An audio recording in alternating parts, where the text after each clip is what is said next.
Hello, my little draconic wolfkins. I hope that you're all doing okay. If you guys like what you see and hear, please like, subscribe, and turn on that bell to get notified. And if you guys want to send me your own horror stories, my email will be in the description below. And my Reddit account will also, or my Reddit thread will also be in the description below. Sorry, I just gotta make sure that my model is where it needs to be. Alright, let's get into it. My name is John. I was 15 years old when I learned that some people don't just leave your life. They become a part of the landscape, a scar on a very place you call home. Yeah, I feel bad how some people just get all delusional about that, you know?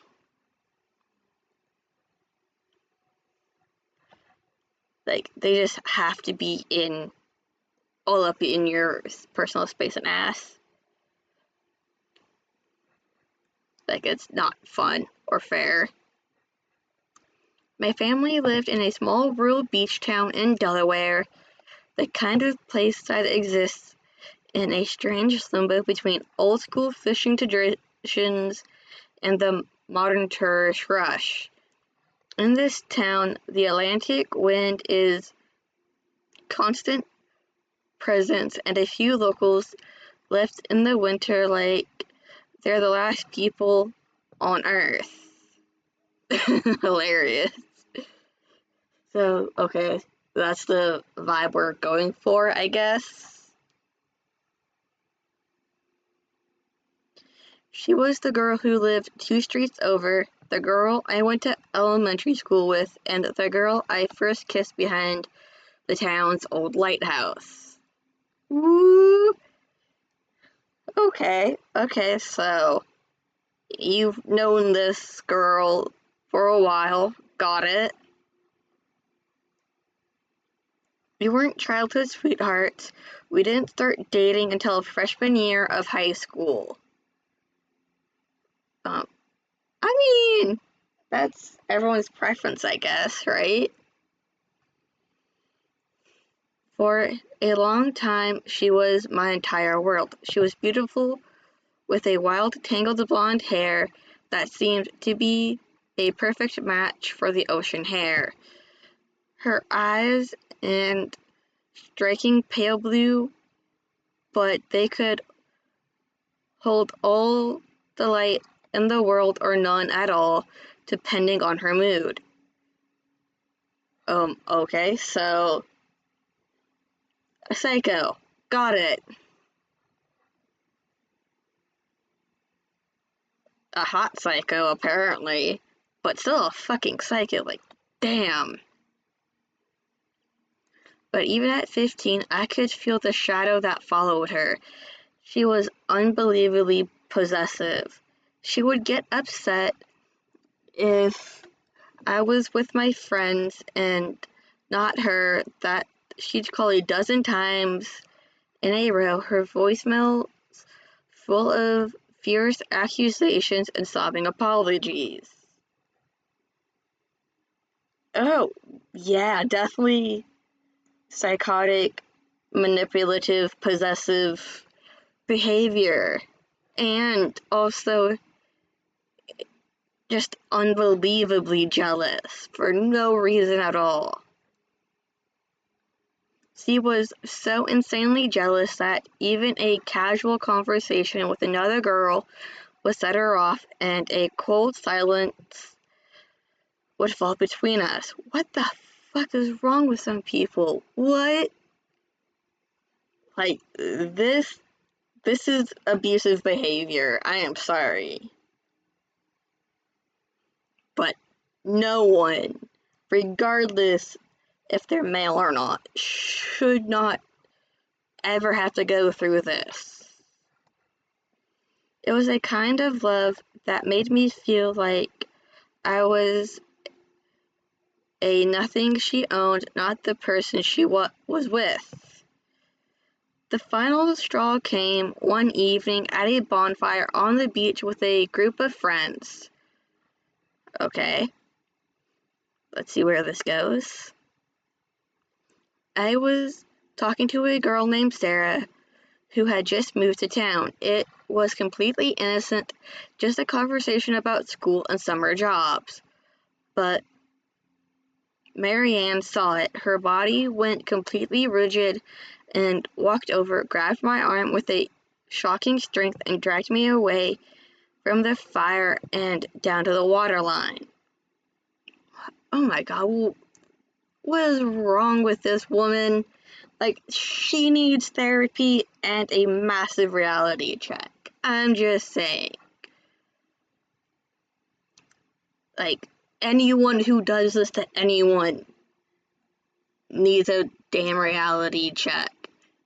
Anger management and therapy. Will they ever get any of that shit? Oh, hell no. They don't want to be accountable for their actions and what they say and do. She started screaming, her voice a raw, furious shriek, accusing me of trying to cheat. The humiliation was so intense that I broke right there. I realized that this wasn't just teenage drama. It was something broken and terrifying. Yeah, no fucking shit, Sherlock. But, good fucking lord, this is insane. I ended it right there on the beach, the cold waves of the Atlantic lapping at our feet. I told her I couldn't do it anymore, that her jealousy and rage were too much for me. Her face went slack, and the anger was replaced by a sheer gut-wrenching panic. Yeah, this is like controlling and manipulative behavior. Like, I've heard all of this and seen all of this before. Sure, in videos and on YouTube, but shit, man. You can't do this, John, she pleaded, her voice a fragile whisper. We're forever. We're from here. I thought that was the end. I thought that eventually the pain would fade and she would move on. I was so wrong. In a small town, there was no escape. Yeah. Small towns are horrible for that. The first thing she used to get me was the one person in my life who made me feel sane. His name was Arnold. He was a 2-year-old terrier mix, a scruffy little rescue with a loyal heart and boundless energy. He was my shadow. He slept at the foot of my bed, waited for me by the door when I got home from school, and would bark his head off at the mailman. Yeah, that's typical terrier, honestly. But that's just a typical dog, but I feel like I know where this is going, and I do not like it. I really don't. He was my constant source of joy and unconditional love. In the weeks after the breakup, the strange encounters started. The calls from unknown numbers that would just be filled with her sobbing. The times I'd see Marianne in the distance on the beach just watching. But then it started to involve Arnold. Oh god, not the dog. Not the 2-year-old fucking dog. Like, I'm sorry. Like, I don't have pets, but I know that people consider pets family. I'm one of those people. But unfortunately, pets are viewed as property. At least here in the States. I'm not sure about anywhere else in the world, but you don't fuck with someone's property, regardless if it's an animal or not. I'm just saying. I'd be out in the yard playing fetch with him, and I would catch a glimpse of Marie-Anne in her car parked across the street from my house. She wouldn't look at me, but I knew she was watching him. Then the psychological terror. What? Oh no, not the psychological terror that came. One day I came home to find a new dog toy on the front porch. A red rubber bone that was one of Arnold's favorites. I just figured she was being weird. A week later, I came home and Arnold's favorite toy, the one I had just seen on the porch, was now on his dog bed. What? What? Oh my god. Yeah, this chick needs to, like, be behind bars, possibly a mental institution. Like, seriously, what the fuck? But this one was old. It was covered in mud with deep teeth marks I didn't recognize. I could have sworn the toy was brand new. I showed it to Mom and she just shrugged and said, "It's just an old toy, honey. He probably dug it up from the yard." But I knew he hadn't. Like, seriously, like, the person who deals with animals the most generally knows their behavior, what they like, what they don't like, what's normal, what's abnormal, and all of that. You know? The toy had been buried deep in my closet. The final soul-crushing turn is the one that still gives me nightmare happened on a cold, gray Saturday in November. The town was a ghost town, and a cold rain was starting to fall. My parents had gone out for groceries, and I was home alone with Arnold. Okay, I still feel like I know where this is going. I had to run to the local hardware store to get some supplies, and I was only gone for about an hour. Arnold was at home, of course. I had left him with his favorite blanket in front of the fireplace, a routine he knew well. As I pulled up to my driveway, I saw a strange sight. The door was slightly ajar. No. Oh God, no. I knew I had locked it. A wave of ice-cold dread washed over me, and I felt a pit of my stomach drop out.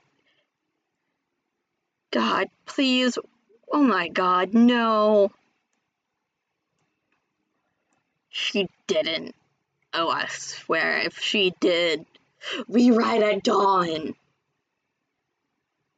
I ran to the door calling Arnold's name. Nothing. No barking. No excited pitter-patter of his feet. Just a chilling, deafening silence. I pushed the door open and stepped inside.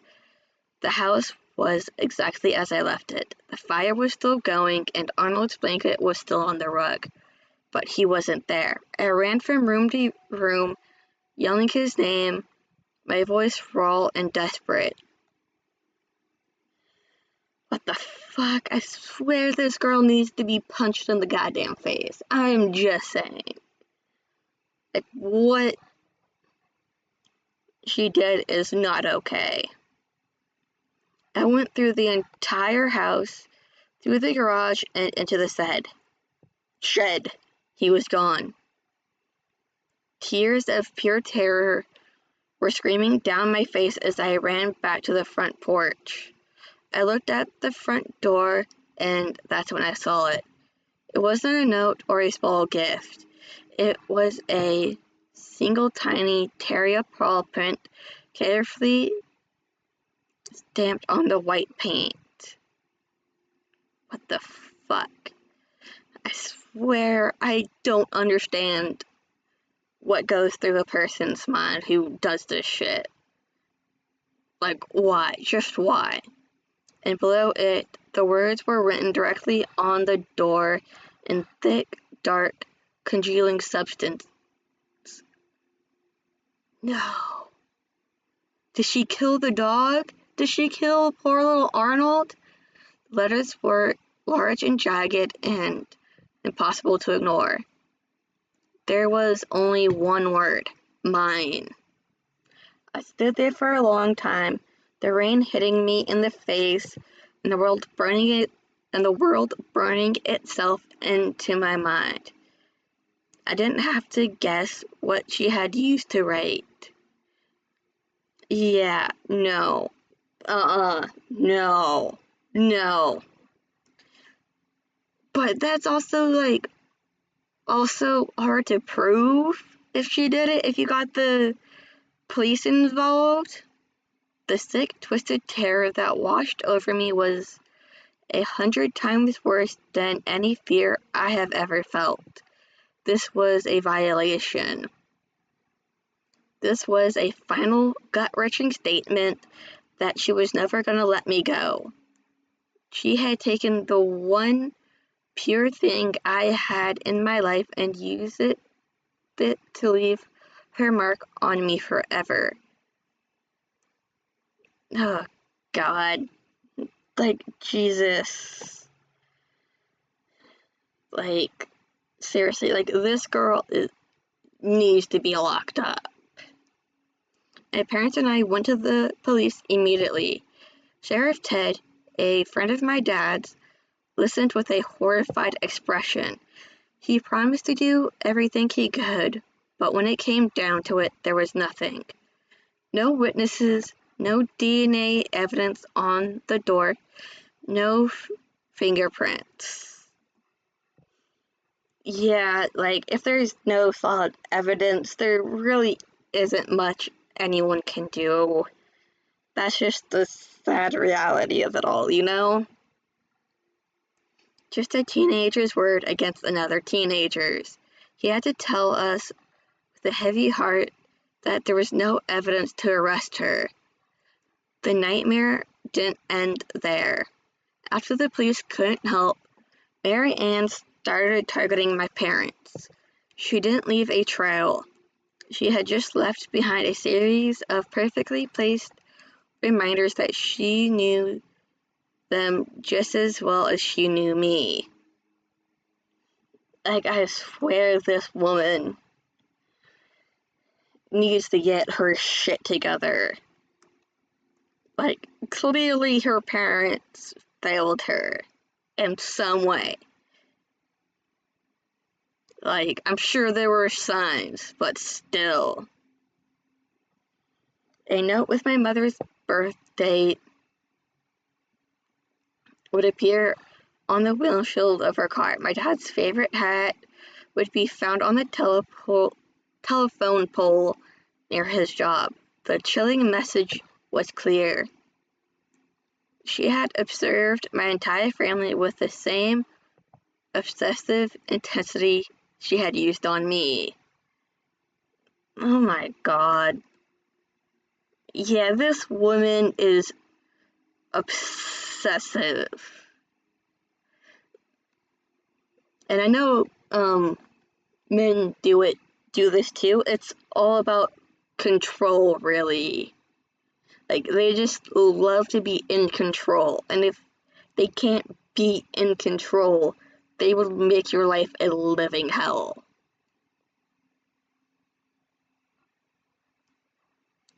The fear was no longer just mine, it was theirs too. One day my dad came home and told us we were leaving. We were moving to the West Coast, to a place where we didn't know anyone and where Marianne didn't know us. Okay. That last little bit didn't make sense. But okay, we packed up our lives and left behind the small town and the memories, both good and terrible. It's been years now. I'm a grown man. I have a life on the other side of the country. But I still remember the feel of the cold, empty space where Arnold used to sleep. Like, I am sorry, man. Like, no one should have to go through that. Like, holy shit. I still think about that little terrier paw print, and every time I look at a picture of myself from my teenage years, I see a face full of hope and naivety that was shattered long ago. Yeah, no joke. Like, I hope she got the help that she needed, honestly, but I doubt it. I really do. I look at a picture of myself from my. Oh, I already read that, never mind. The fear isn't that she'll find me. The real horror is knowing that I can't leave her behind. She had carved her name into my soul the day she wrote it on my front door. P.S. All names have been changed for my own safety and to protect the privacy of those involved. This is a throwaway account. Like, shit. Like, this. Like, holy crap. But I'm assuming that you couldn't get your dog back because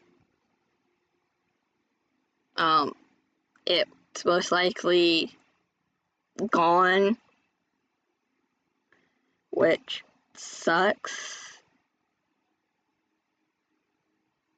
Like, I hope that you're okay and living the best life that you can.